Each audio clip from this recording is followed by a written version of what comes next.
IDTV మన ఉనికి మన వాణి. తెలంగాణ ఆర్థిక పరిస్థితి దారుణంగా మారింది. రోజువారీ ఖర్చులకి అప్పులు చేయాల్సిన పరిస్థితి ఎదురవుతుంది. ఈ విషయాన్ని స్వయంగా ముఖ్యమంత్రి రేవంత్ రెడ్డి వెల్లడించారు. గత 15 నెలలుగా ఇదే పరిస్థితి నెలకొందని చెప్పారు. ఏమాత్రం నామోషి పడకుండా ఈ విషయాన్ని చెప్తున్నానంటూ వాస్తవాన్ని వెల్లడించారు.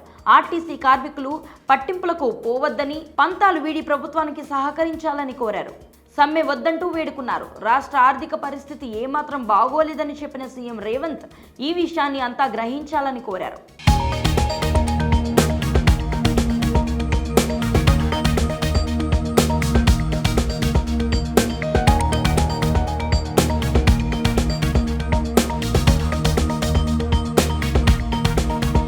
తెలంగాణ రాష్ట్రం అప్పుల కుప్పలుగా తయారైంది.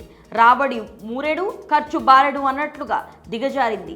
సంక్షేమ పథకాలకు ఎక్కువగా ఖర్చు చేస్తున్న రాష్ట్ర ప్రభుత్వం మిగతా రెగ్యులర్ ఖర్చులకు అప్పులు చేయాల్సిన పరిస్థితి ఏర్పడింది. ఈ విషయాన్ని స్వయంగా ముఖ్యమంత్రి రేవంత్ రెడ్డి చెప్పడంతో విషయం వెలుగులోనికి వచ్చింది. కార్మిక దినోత్సవం సందర్భంగా రవీంద్ర భారతిలో నిర్వహించిన కార్యక్రమంలో రేవంత్ ఈ విషయాలను వివరించారు. రాష్ట్ర ఆర్థిక పరిస్థితి ఎంత మాత్రం బాగోలేదన్నారు. దాదాపు ఏడాదిన్నరగా అప్పులతోనే రాష్ట్రాన్ని వెళ్లదీస్తున్నామని చెప్పారు. ఇప్పుడిప్పుడే ఆర్థిక వ్యవస్థను సరైన రీతిలో పట్టాలెక్కిస్తున్నామని, ఆర్టీసీ కూడా ప్రభుత్వ విధానాల కారణంగా లాభాల బాటలో పయనిస్తుందని వివరించారు. ఇలాంటి తరుణంలో ఆర్టీసీ కార్మికులు సమ్మె బాట పట్టాలని నిర్ణయం తీసుకోవడం బాధాకరమని చెప్పారు. 15 నెలలుగా రోజువారీ ఖర్చులకు కూడా అప్పులు చేయాల్సిన ప్రభుత్వ పరిస్థితిని అర్థం చేసుకోవాలని కోరారు. లాభాల బాట పట్టే తరుణంలో ఆర్టీసీ కార్మికులు సమ్మె చేస్తే మళ్లీ నష్టాలు రావడం ఖాయమని ఆందోళన వ్యక్తం చేశారు. ఆర్టీసీలో ఎలాంటి సమస్యలు ఉన్నా సరే మంత్రి పొన్నం ప్రభాకర్తో చర్చించాలని పిలుపునిచ్చారు. ఆ సమస్యలను పరిష్కరించేందుకు ప్రభుత్వం కృతనిశ్చయాలతో ఉందని రేవంత్ ప్రభుత్వం తెలిపారు. తమకు వీలైనంత కార్మికులకు అండగా నిలబడతామని అన్నారు.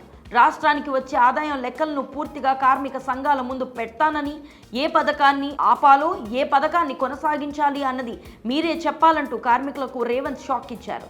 తన మాటను నమ్మి అండగా నిలవాలంటూ కార్మికులను, సంఘాల నాయకులను రేవంత్ పదే విజ్ఞప్తి చేశారు. ఇచ్చిన మాటలను ఖచ్చితంగా నెరవేరుస్తానని చెప్పారు. ఏడాదిలోగా అంతా సెట్ చేస్తామని, ఆర్థిక పరిస్థితిని ఆరోగ్యకరంగా మారుస్తామని హామీ ఇచ్చారు. అప్పుడు కార్మికులు అడిగిన అన్ని డిమాండ్లను నెరవేర్చేందుకు తన వంతుగా ప్రయత్నిస్తానని చెప్పారు. ఈ సందర్భంగా రాష్ట్ర ఆర్థిక పరిస్థితిపై ప్రజల్లో మరోసారి చర్చ జరుగుతుంది. రోజువారీ ఖర్చులకు కూడా అప్పులు చేయాల్సి రావడం ఏంటంటూ జనాలు చర్చించుకుంటున్నారు.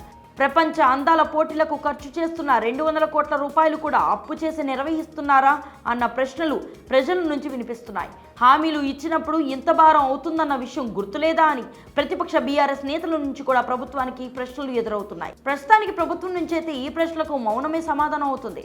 మరి ఈ విషయంపై మీ అభిప్రాయాన్ని కామెంట్ సెక్షన్లో తెలియజేయండి. ఈ స్టోరీని లైక్ చేసి షేర్ చేయండి. మరిన్ని ఇంట్రెస్టింగ్ అప్డేట్స్ కోసం ఐడిటీవీని సబ్స్క్రైబ్ చేసుకోండి.